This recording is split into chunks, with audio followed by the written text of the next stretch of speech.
A paz do Senhor, irmãos, a paz do Senhor, igreja, a paz do Senhor a todos que acompanham esse vídeo. Cumprimento a todos com a paz do nosso Senhor Jesus Cristo, né?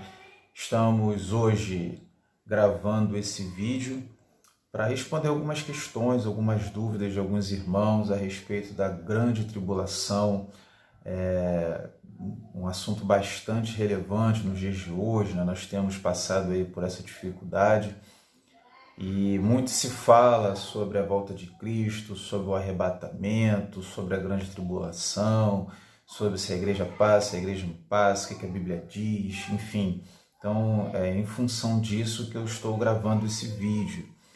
Já antes de nós começarmos a falar sobre o assunto, eu queria só deixar claro, irmãos, que respeito todas as opiniões, todas as correntes teológicas, é gente muito séria, tem pastores, homens de Deus, que tem pensamento divergente, que tem outra linha de raciocínio.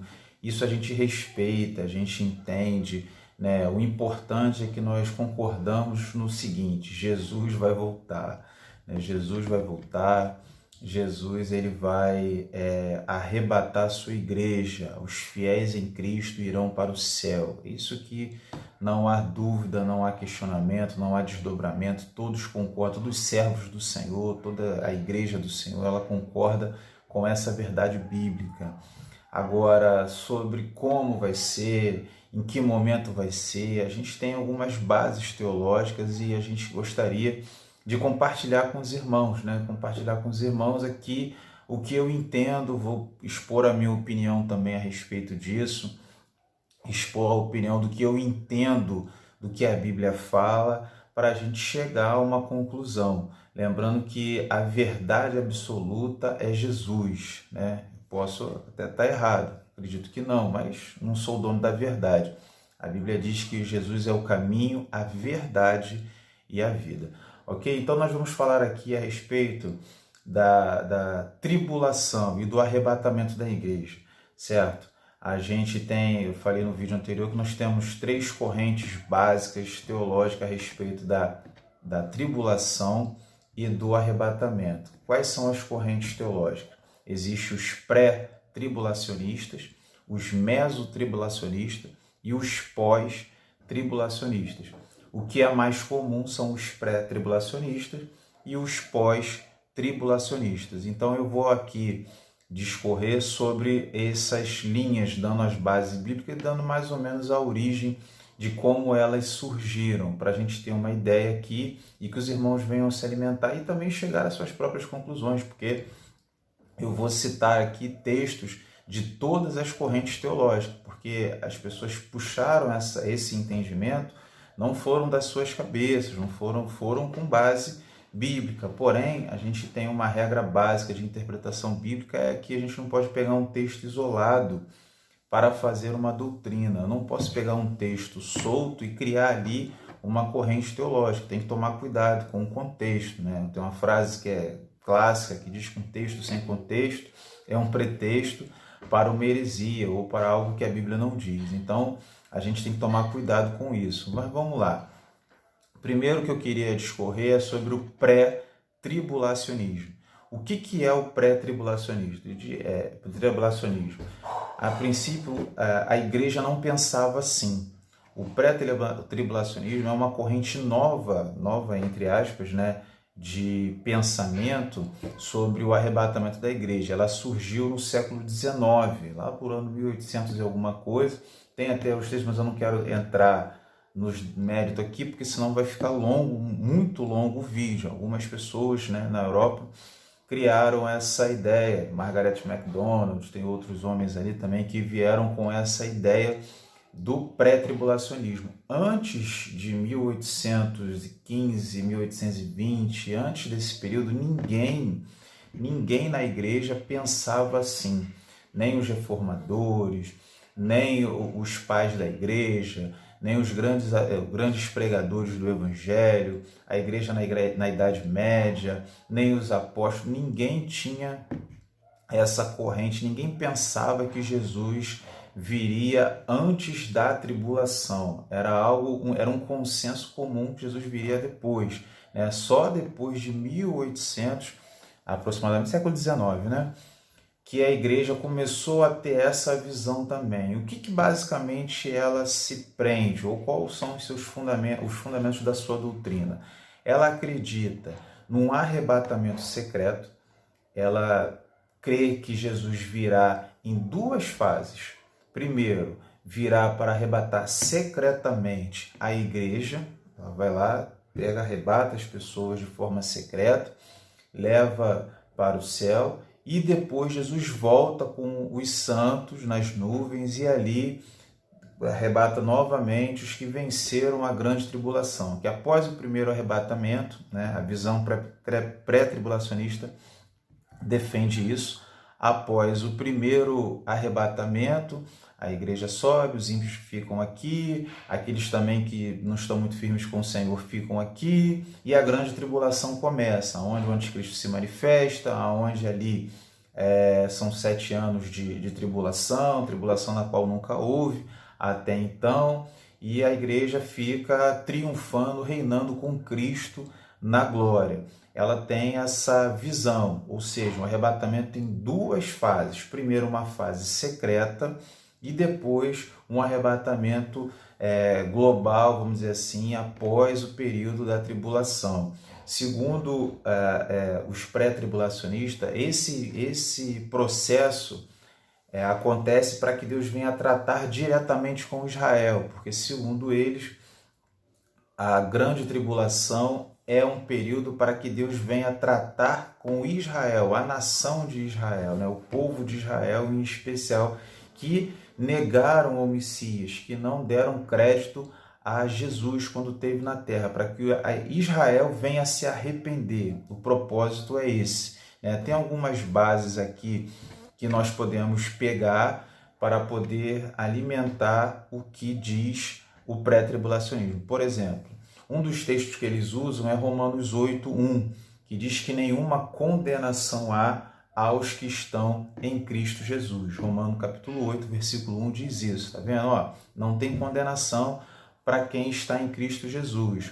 Um outro texto que eu vou abrir aqui com os irmãos é em 1 Coríntios, capítulo 15, versículo 51. São tudo textos que dão base para os pré-tribulacionistas. Textos que os pré-tribulacionistas usam para ali justificar o seu raciocínio, a sua doutrina. Então vamos lá, diz assim: eis aqui vos digo o mistério.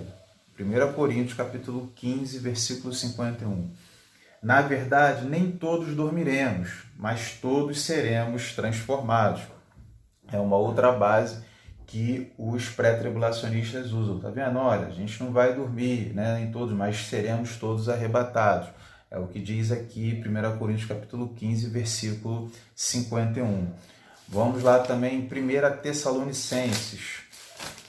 1 Tessalonicenses é a carta que o apóstolo Paulo mais fala a respeito da vinda de Cristo, tá? 1 Tessalonicenses capítulo 1, versículo 10, que diz assim: e esperar dos céus a seu Filho, a quem ressuscitou dos mortos, a saber, Jesus, que nos livra da ira futura, fazendo uma associação que a ira futura seria ali a grande tribulação, né? Nós temos também 1 Tessalonicenses capítulo 4, ainda Tessalonicenses, versículo 17. Depois eu vou dar aqui a minha visão a respeito dos textos que nós estamos lendo. E diz assim: depois nós, os que ficarmos vivos, seremos arrebatados juntamente com eles nas nuvens, a encontrar com o Senhor nos ares. Assim estaremos sempre com o Senhor. Um outro texto, né, que os utilizam é esse aqui, 1 Tessalonicenses capítulo 4, versículo 17, que diz: depois nós, os que ficarmos vivos, seremos arrebatados juntamente com ele nas nuvens, a encontrar com o Senhor. Tem também 1 Tessalonicenses 5, versículo 9. A gente vai dar bastante base bíblica para nós chegarmos a uma conclusão. Porque Deus não nos destinou, olha só, para a ira, mas para a aquisição da salvação por nosso Senhor Jesus Cristo. Ele está dizendo aqui, ó, Deus não nos destinou para a ira, se referindo à grande tribulação. Deus não predestinou o seu povo para que viesse a passar pela grande tribulação. Nós temos aqui 1 Tessalonicenses ainda 5, versículo 2 ao 4, volta um pouquinho aí, que diz assim: porque vós mesmos sabeis muito bem que o dia do Senhor virá como um ladrão de noite, pois que quando disserem a paz e segurança, então lhes sobrevirá repentina destruição, como as dores de parto, aquela que está grávida, e de modo nenhum escaparão. Mas vós, irmãos, já não estáis em trevas, para que aquele dia não vos surpreenda como um ladrão. Aqui, 1 Tessalonicenses, capítulo 5, versículo do 2 ao 4. Mateus, capítulo 24, também é um dos textos bastante utilizados aqui, inclusive em filmes, a gente vê essa referência aqui. Mateus 24, versículo 40 e 41. Mateus 24, 40 e 41. Então, estando dois no campo, será levado um e deixado o outro.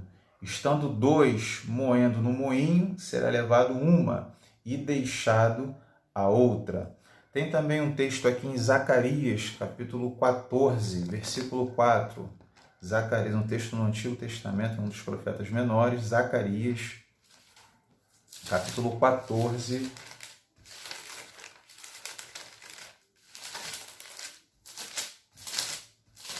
vamos lá, Zacarias, capítulo 14, versículo 4, fala sobre a ira do Senhor, Capítulo 14, aqui.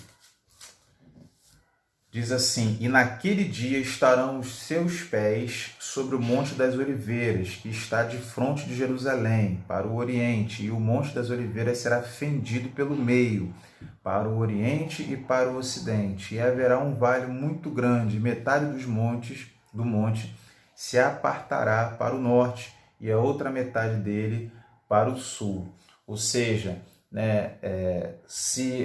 por que fala sobre isso aqui? Se diz que o arrebatamento será nos ares, como Jesus pisará o Monte das Oliveiras. Mais um outro aqui que nós vamos conversar a respeito. E o texto áureo aqui de todo pré-tribulacionista, só para encerrar o pré-tribulacionismo, para a gente começar a comentar os textos, ao que eu entendo, que se encontra em Apocalipse, capítulo 3, versículo 10. É o texto mais utilizado, que todos aqui defendem o pré-tribulacionista, sabem esse texto praticamente de cor, que diz assim, Apocalipse, capítulo 3, versículo 10. Como guardaste a palavra da minha paciência, também eu te guardarei da hora da tentação que há de vir sobre todo o mundo, para tentar os que habitam na terra. Então, assim como guardaste a minha palavra, Jesus falando à igreja de Filadélfia, também eu te guardarei da hora da tentação que há de vir sobre todo o mundo. Então, irmãos, vamos começar a entender os textos aqui que foram citados. Eu dei bastante base aqui para a gente ter uma noção, e até para os irmãos que estão acompanhando o vídeo, entender e tirar suas próprias conclusões. Orar ao Senhor é importante, irmãos, porque assim, Apocalipse é um texto, é um tema, escatologia no geral, não só Apocalipse, escatologia é um tema bem complexo, muito complexo, então, tanto é que é discutido até hoje. Interessante que a palavra Apocalipse significa revelação, algo para ser revelado, escatologia, Apocalipse, e a gente tem muita dificuldade no entendimento, porque muita coisa é figurada, muita coisa não é literal, algumas coisas até são literais, mas outras coisas não, então a gente precisa ter muita cautela, muita frieza e muita direção de Deus, do Espírito Santo de Deus, porque não tem professor melhor do que o próprio Espírito Santo, para que nós venhamos a tomar uma ideia de raciocínio, para que a gente venha entender realmente o que a Bíblia diz e não ser levados por vento de doutrina. Então, eu deixei bastante base bíblica aqui para que os irmãos meditem, né? Que os irmãos venham também refletir, venham buscar, venham orar e venham a ler os textos para chegar a uma certa conclusão. Vamos lá. O primeiro texto que eu li foi Romanos, capítulo 8. Romanos, capítulo 8, versículo 1, que diz assim: nenhuma condenação há para os que estão em Cristo Jesus. Olha, está dizendo aqui, a igreja não vai passar pela tribulação, porque em Romanos diz que nenhuma condenação, ok. Mas não diz que a tribulação é uma condenação. A tribulação é um período, não significa uma condenação. Aqueles que estão na tribulação não significa que eles foram já condenados. Então é um texto que diz sobre condenação, mas fala a respeito de quem não está em Cristo Jesus, não é referente à tribulação. Então a interpretação, se nós jogarmos esse texto aqui para a tribulação, nós estaremos cometendo um equívoco, porque não é isso que o texto está dizendo. Nenhuma condenação há para os que estão em Cristo Jesus. Os que estão na tribulação não estão condenados, estão passando por dias difíceis, dias na qual, se não fossem abreviados, nenhuma carne se salvaria. Jesus falou isso. Então, a própria tribulação, o período vai ser abreviado para que carne venha se salvar, ou seja, pessoas vão alcançar salvação.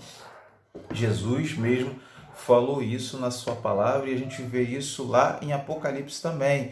Quando se tem uma pergunta, quem são esses que estão de branco?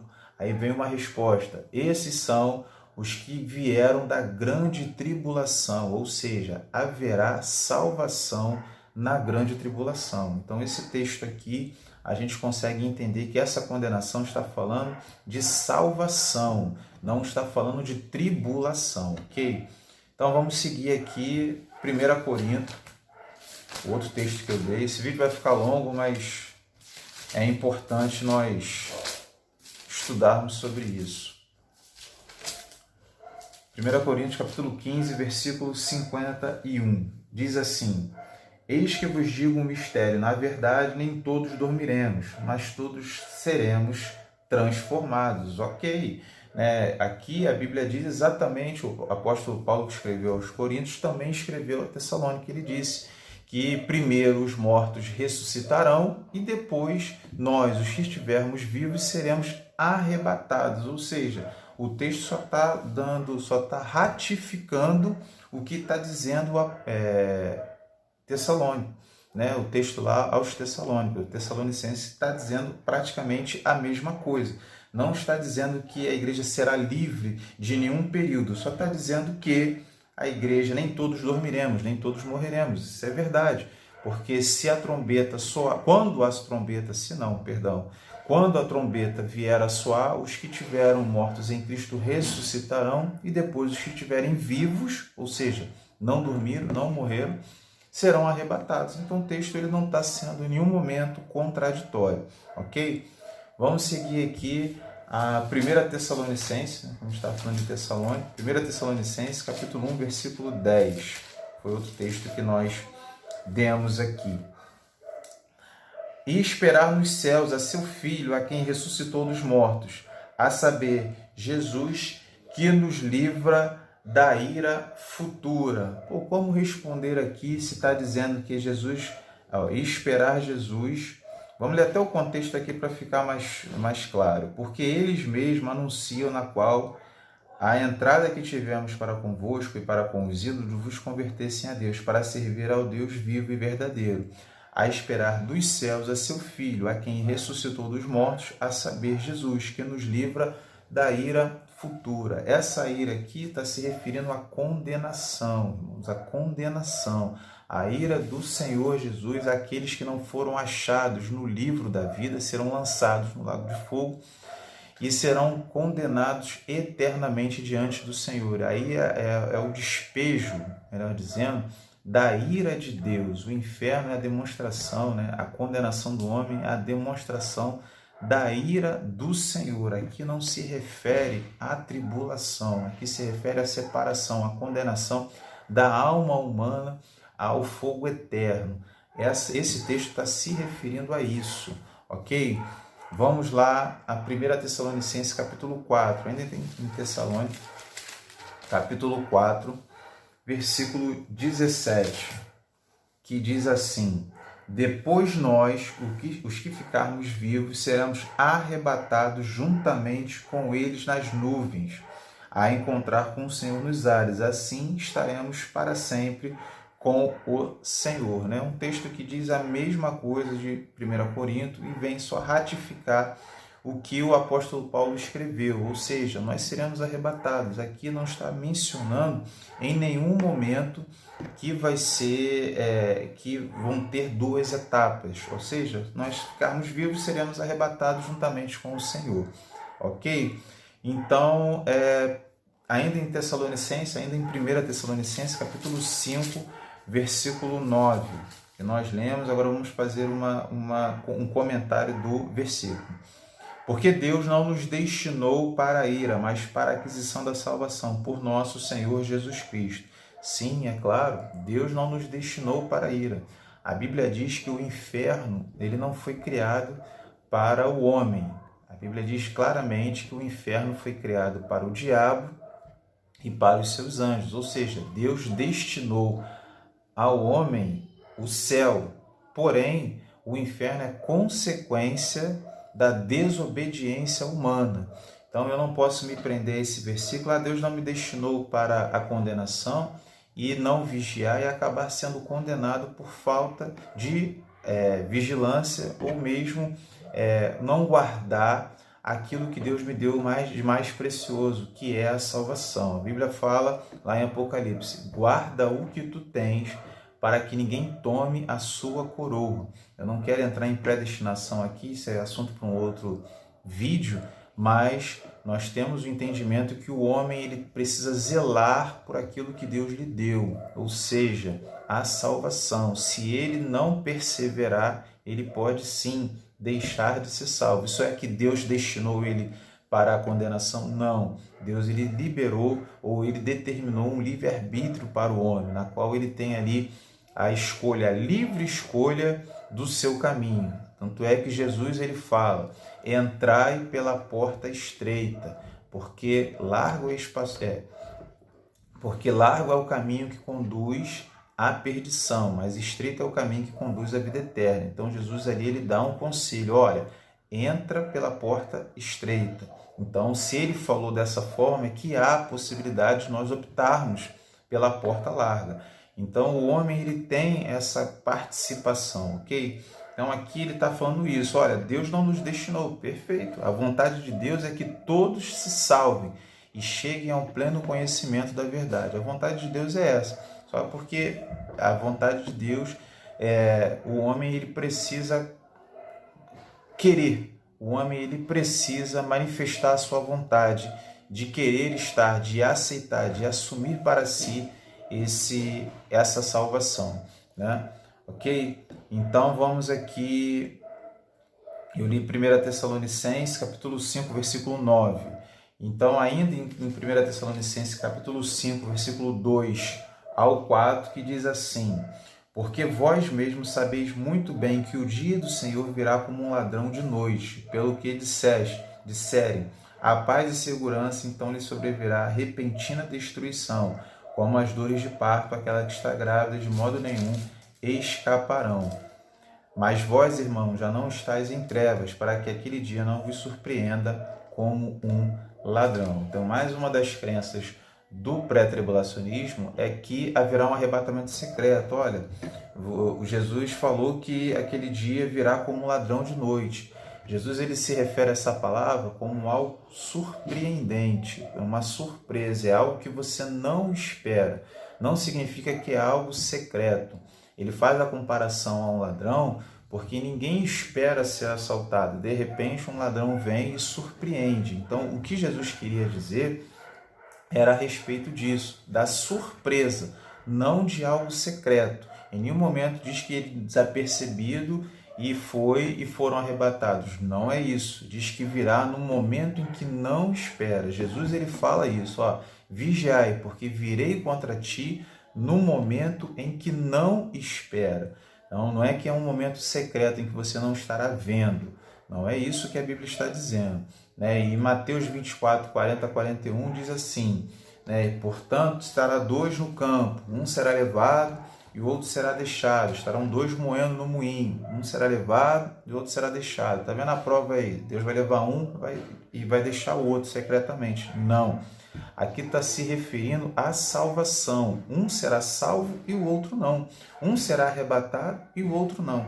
E em nenhum momento o texto diz que isso é secreto. Então estarão dois trabalhando, um vai ser levado e o outro vai ser deixado. Não diz que um não, o que ficar, o que deixar, o que permanecer não vai perceber que aquele outro veio e levou. Não é isso. Ele vai estar ali trabalhando junto e vai perceber que o que estava foi levado e ele perdeu a sua salvação. Assim como a parábola das virgens, né, que é um outro texto que eu nem mencionei, mas estou lembrando aqui agora. Diz que 5 prudentes e 5 loucas, as 5 prudentes não tinham azeite, as prudentes tinham azeite, as insensatas, as loucas não tinham azeite. E quando ouviu-se um clamor, eis aí o noivo, né? As que estavam sem azeite, elas perceberam. Ouviu-se um clamor, elas perceberam que o noivo estava vindo. Tanto é que elas saem para comprar. Quando elas voltam, elas encontram a porta fechada. E ela falou, Senhor, abre-nos a porta.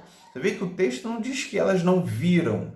Muito pelo contrário, diz que elas perceberam. Elas viram que o noivo estava chegando e correram para comprar azeite, porque elas estavam sem azeite nas suas lamparinas. Então, mais um texto que ratifica ali que não há nada secreto, não há nada que a pessoa não venha perceber de repente foi. Não é isso. Jesus compara, ele até fala, se o chefe de família soubesse a hora em que o ladrão viria para minar a sua casa, ele vigiaria, botaria ali e o ladrão não viria. Se você trouxer esse texto para o dia de hoje, o ladrão vai chegar às 4h15 na sua casa. Você dorme normalmente, fica tranquilo. Quando der 4 horas, bota o relógio para despertar. Né? Quando dá 4 horas, tu desperta, vai ali, fica olhando para o muro e espera ele pular. Quando ele pular, você vai e prende ele. Né? Então você não foi pego de surpresa. Agora, você precisa cercar a sua casa, por quê? Porque você não sabe se ele vai vir 4h15, se ele vai vir 13h30, se ele vai vir 2 horas, se ele vai vir 2h15. Você não sabe qual o horário que o ladrão vai vir. Por isso, você tem que vigiar, para que não fique desapercebido, ok? E aquele texto básico aqui, não, perdão, tem Zacarias também, quase estava me esquecendo aqui de Zacarias 14, que diz a respeito de Jesus pisar no Monte das Oliveiras e a defesa ou a base que os pré-tribulacionistas utilizam para esse texto aqui, tá vendo? Jesus vai pisar, isso está se referindo à segunda vinda dele, a vinda após o primeiro arrebatamento. Não é isso que o texto diz. Diz que Jesus virá, sim, pisará os seus pés no Monte das Oliveiras, que está de frente para Jerusalém, para o Oriente, e no monte será fendido pelo meio, para o Oriente e para o Ocidente. Haverá um vale muito grande, metade do monte se apartará para o norte, a outra metade para o sul. Ok. Dizendo que Jesus pisará o Monte das Oliveiras. Então você imagina ali a grandiosidade do Senhor, né? Ele no céu, mas pisando também no Monte das Oliveiras. E isso em nenhum momento se refere ou se contrapõe à igreja ser arrebatada nos ares. Não tem nenhuma citação de que por ele pisar no Monte das Oliveiras, a igreja não vai ser arrebatada no mesmo momento. Não tem como você anular um texto lendo um outro. Eu não vejo nenhum tipo de contradição aqui nesse texto, né? Simplesmente é uma referência à batalha ali do Armagedon, onde Jesus destruirá os poderes do adversário, mas a igreja estará sendo arrebatada no mesmo momento. Eu não quero nem antecipar, senão daqui a pouco eu estou antecipando aqui o que eu quero dizer futuramente. Enfim, então eu não vejo esse texto contraditório, eu não vejo esse texto aqui mencionando um fato que Apocalipse diz outro, ou que Jesus diz outra coisa em Mateus. Não é isso que a Bíblia está dizendo. E aqui aquele texto áureo que eu falei, que é Apocalipse 3, versículo 10, é o texto mais utilizado aqui para os pré-tribulacionistas. Vamos lá. Que diz assim: como guardaste a palavra da minha paciência, também eu te guardarei da hora da tentação que há de vir sobre todo o mundo, para tentar os que habitam na terra. essa ideia de livramento, por Deus te amar e te livrar porque te ama, irmãos, essa palavra historicamente ela não se sustenta. Por quê? Porque na história do cristianismo, ou até mesmo na história de Israel, a gente vê que muitos homens e mulheres de Deus foram martirizados. Os próprios profetas sofreram horrores.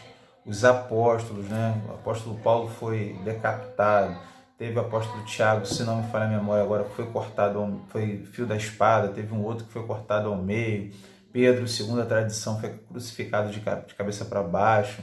Ou seja, a igreja do Senhor, ela sofreu martírios, né? Estevão foi apedrejado, diz a palavra do Senhor que ele foi apedrejado e enfim, no início da igreja, na igreja primitiva ali, os irmãos morreram, perderam as suas vidas por não negar a Jesus, né? Os imperadores romanos ali, eles sacrificavam os cristãos, Nero pôs fogo em Roma e na realidade as tochas, os postes, a iluminação que estava ali sendo utilizada na cidade era os próprios crentes, eram os cristãos da época, eles foram queimados vivos no Coliseu ali, eles eram lançados para que os leões viessem a devorar.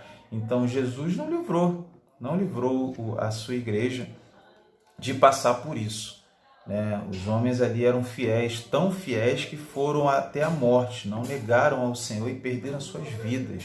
Então não se prenda a que Jesus me ama e não vai deixar com que eu passe por uma certa tribulação. Não é isso. No original, segundo algumas correntes teológicas, está dizendo que o texto diz assim: como guardaste a palavra da minha paciência, também eu te guardarei na hora da tentação, e não da hora da tentação. Há uma diferença de ser guardado, semelhante ao que aconteceu com o povo no Egito, o povo de Israel, ou seja, eles foram guardados no Egito, não foram guardados das pragas. As pragas aconteceram, só que não atingiram ao povo de Israel, né? Assim também eu creio que será a igreja.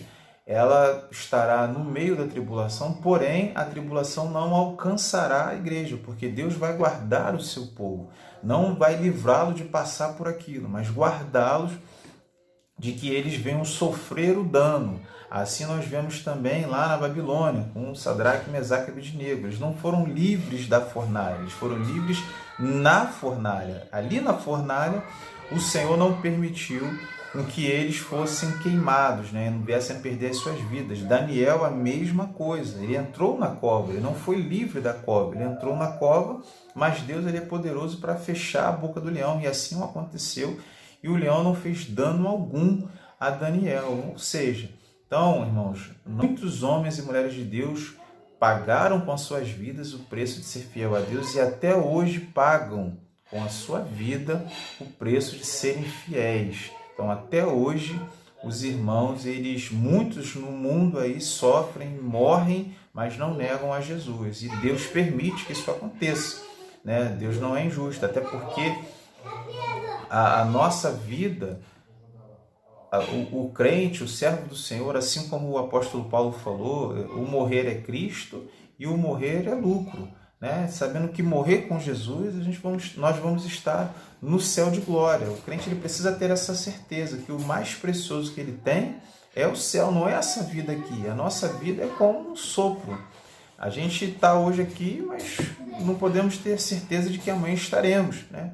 Esse período aí de coronavírus, ele trouxe um pouco, nos deu um choque de realidade. A gente fez muitos planos, todos nós, né? Natural. Quantas coisas aí foram canceladas, quantas coisas pararam por causa de um vírus, de um ser invisível, que tirou todo mundo aí da zona de conforto, né? As igrejas aí, quantas igrejas fechadas, né? Praticamente todas as igrejas fechadas.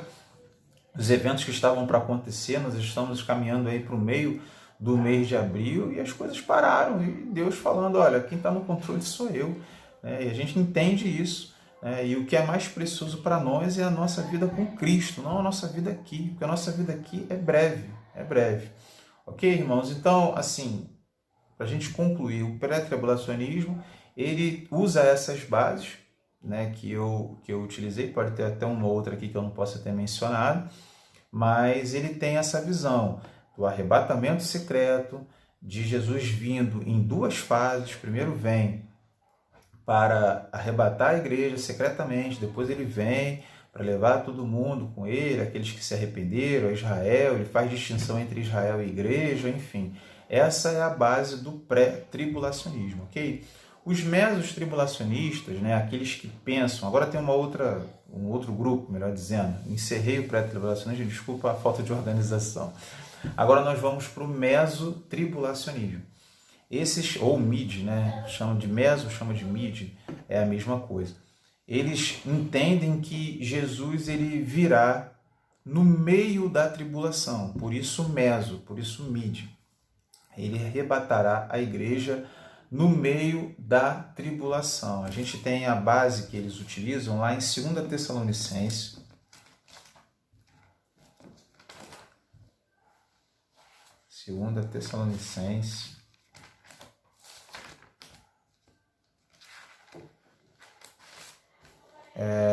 Capítulo 2, do 1 ao 3.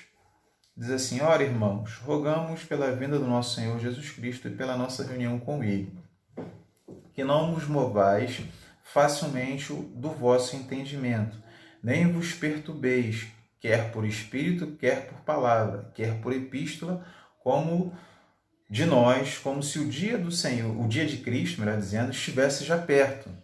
Ninguém de maneira alguma vos engane, porque não será assim sem que antes venha a apostasia e se manifeste o homem do pecado, o filho da perdição. Ou seja, ele defende, depois da manifestação do homem do pecado, que é o próprio anticristo, após isso a igreja é arrebatada, né? Antes vem a apostasia, se manifesta o homem do pecado, e após isso a igreja é arrebatada. Tem também 1 Coríntios, capítulo 15 também.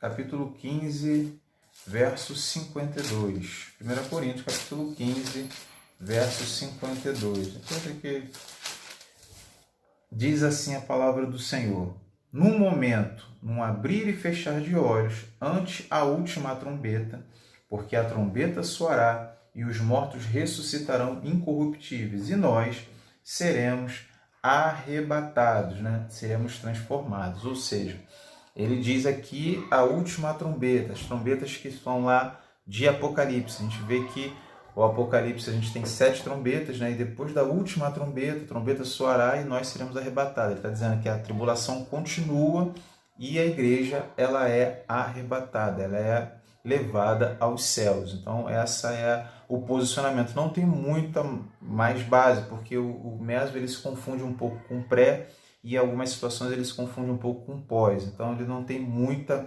defesa, aqueles que têm esse posicionamento de no meio da tribulação. Então ele pensa que depois da última trombeta, com base aqui em 1 Coríntios capítulo 15, né, a trombeta vai soar, Jesus ele vai arrebatar o seu povo e a tribulação ali continua, ok? Então o meso ele tem esse fundamento, ele tem essa base de que a igreja passa os primeiros anos na tribulação aqui e no meio da tribulação Jesus surge e leva a sua igreja e a tribulação se segue, ok?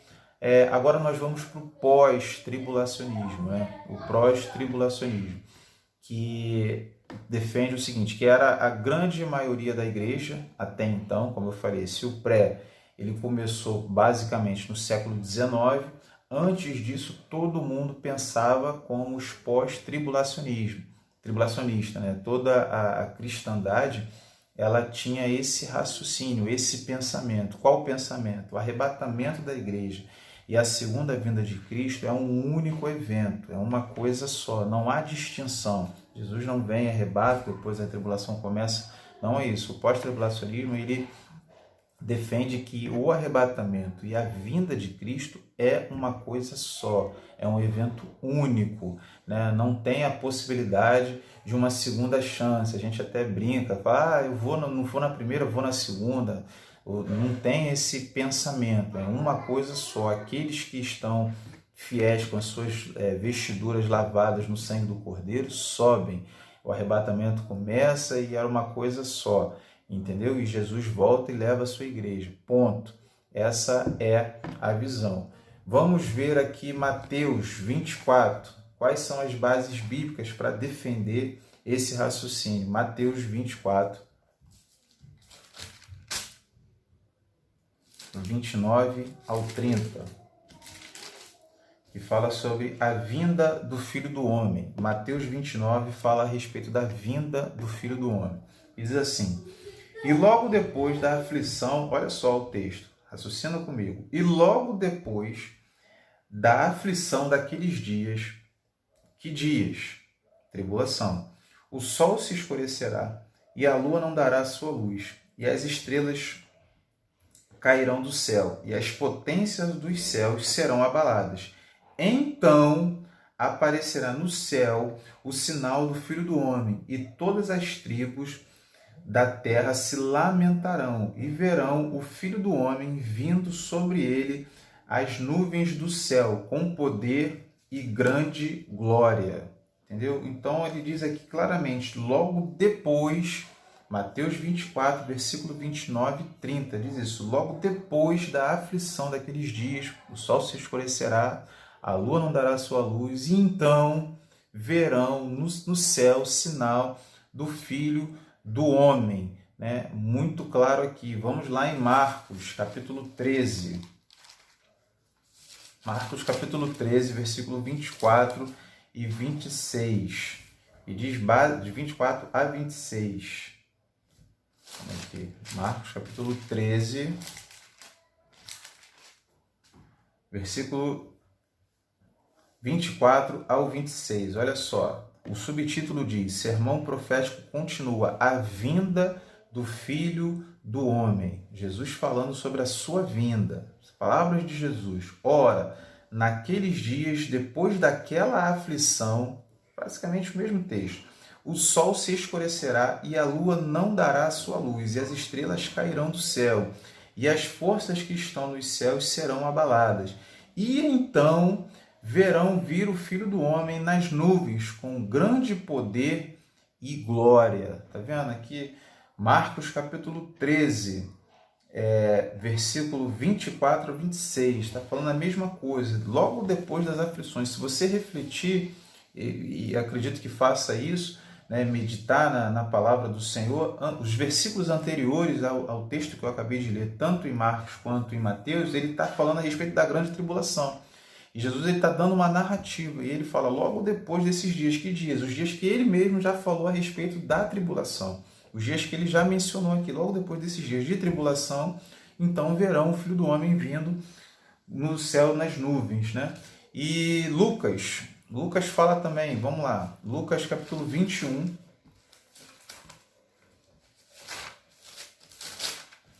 Lucas capítulo 21, do versículo 25 a 27.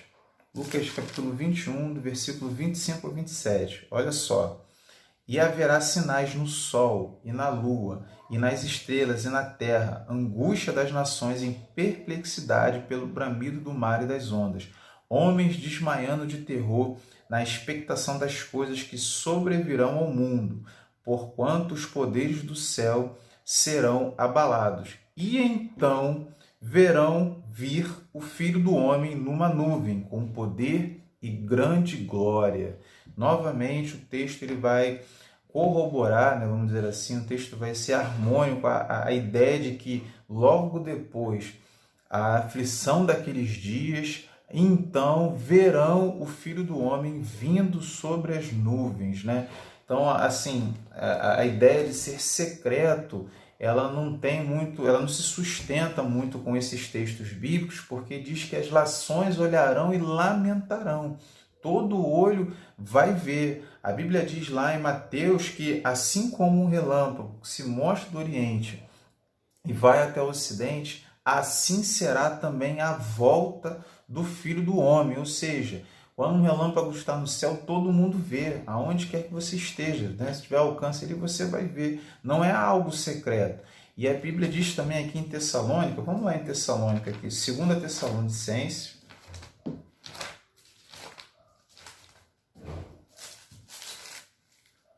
Vamos lá, 2 Tessalonicenses.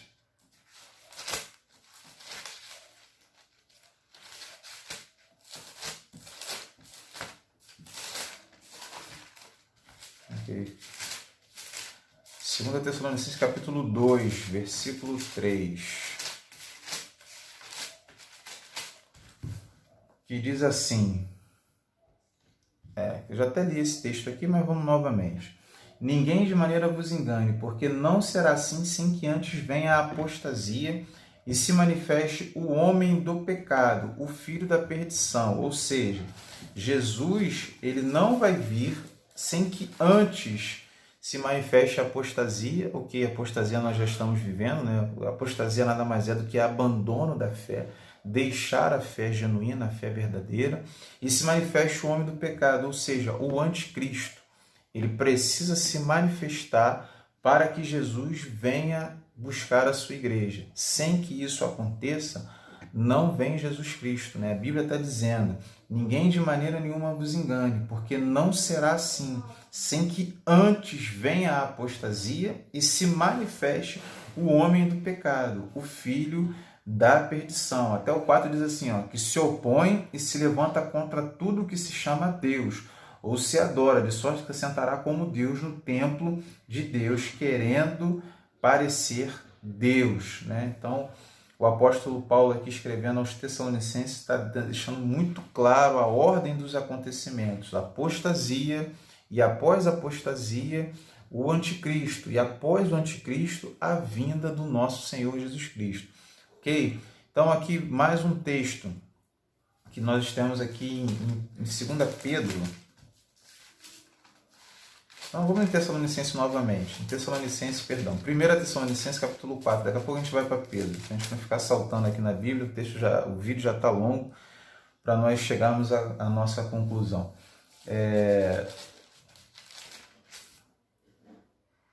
Diz aqui, 1 Tessalonicenses, capítulo 4, versículo 15 ao 17. Dizemos, pois, isto pela palavra do Senhor, que nós, os que ficarmos vivos para a vinda do Senhor, não precederemos os que dormem, porque o mesmo Senhor descerá do céu com alarido e com voz de arcanjo e com trombeta de Deus. Os que morreram em Cristo ressuscitarão primeiro, depois nós, os que ficarmos vivos, seremos arrebatados juntamente com ele nas nuvens, a encontrar com o Senhor nos ares. Assim estaremos sempre com o Senhor. Aqui também mais uma descrição da ordem dos acontecimentos. Muito claro, irmãos. Muito claro. Está dizendo aqui a palavra. Dizendo, pois, isto pela palavra do Senhor, que os que ficarmos vivos, de forma alguma precederemos os que dormem. Ou seja, primeiro há uma ressurreição dos mortos. Depois, nós, os que ficarmos vivos, subiremos e encontraremos com o Senhor nos ares. E outra coisa, também aqui, contrastando, melhor dizendo aqui, a questão de algo secreto, porque diz aqui, o Senhor descerá do céu com alarido, voz de arcanjo, trombeta de Deus, é barulho, é trombeta, é voz de arcanjo, então é muito movimento, não há nada secreto, não é um rapto quando ninguém vai perceber a pessoa foi arrebatada, não é isso. Os mortos primeiro precisam ressuscitar, o Senhor desce, trombeta vai tocar e aí a igreja vai subir. Então aqui está muito claro a descrição aqui, nós não vamos preceder, Jesus vai vir após a manifestação desses acontecimentos, ressurreição, trombeta, a última trombeta ela precisa tocar para que o povo venha a ser arrebatado, ok? Vamos lá agora para 2 Pedro, capítulo 3. Esse texto aqui.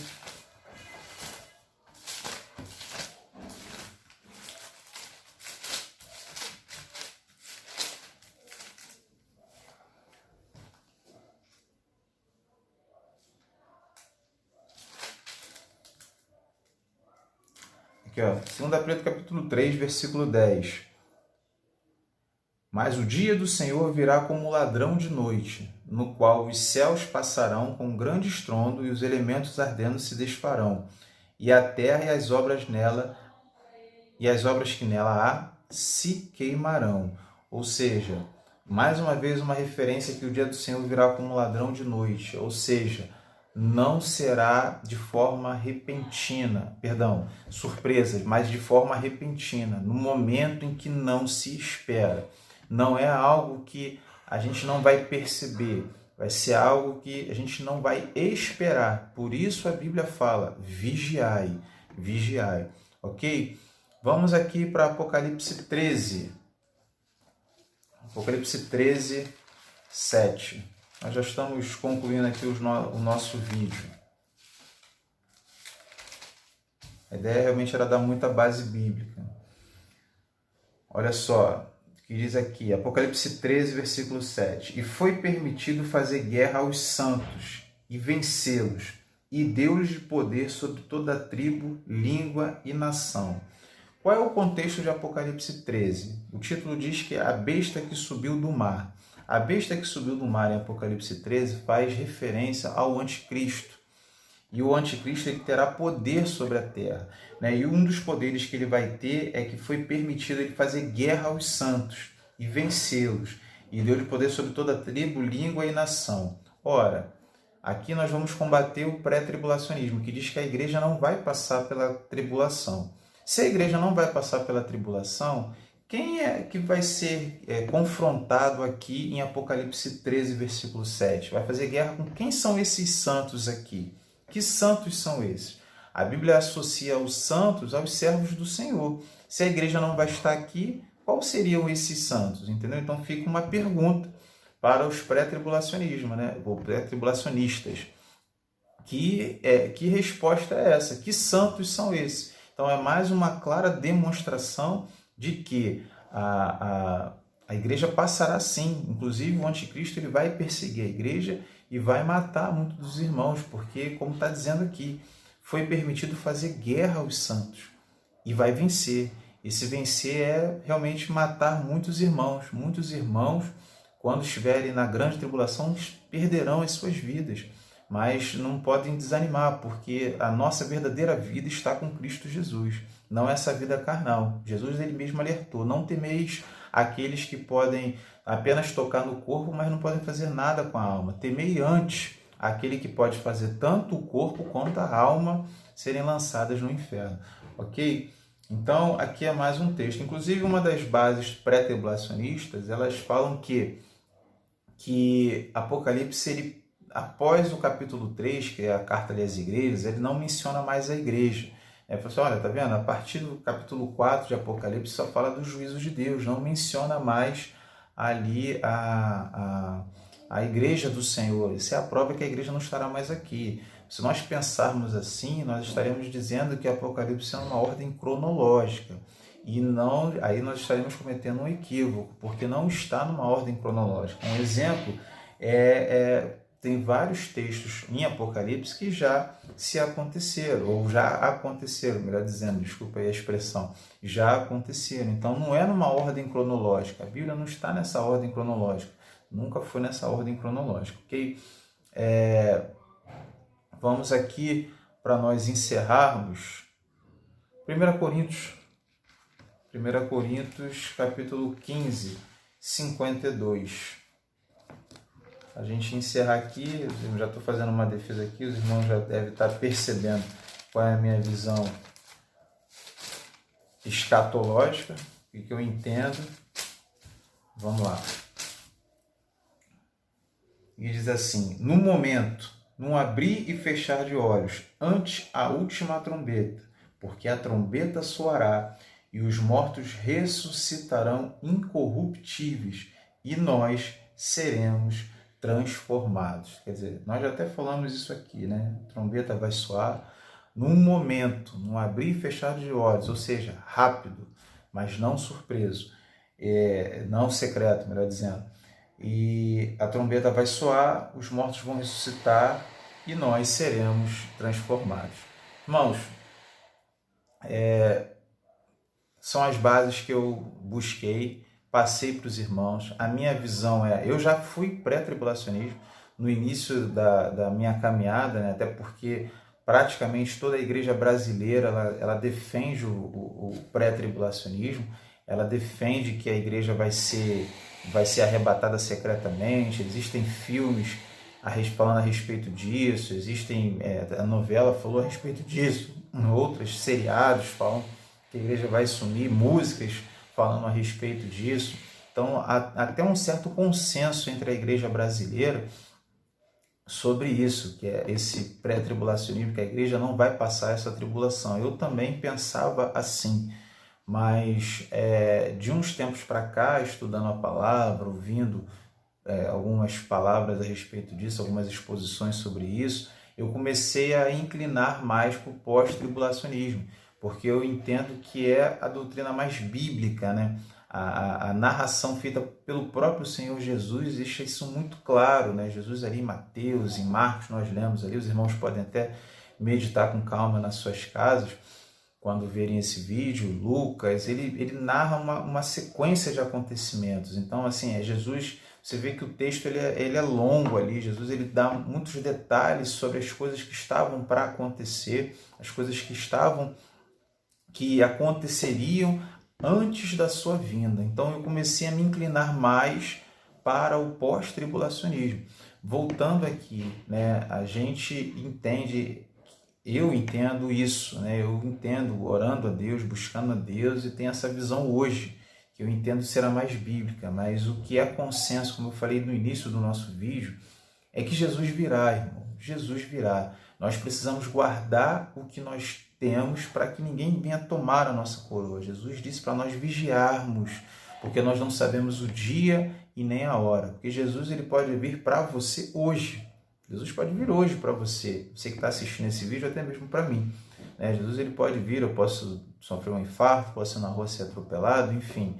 E como é que vai estar a minha vida? Ou como está a minha vida diante dele? Por isso que nós precisamos manter essa constante vigilância. De forma alguma eu posso negligenciar, eu posso descansar. Jesus vem só depois, na grande tribulação, dá para eu esperar. Não pense assim.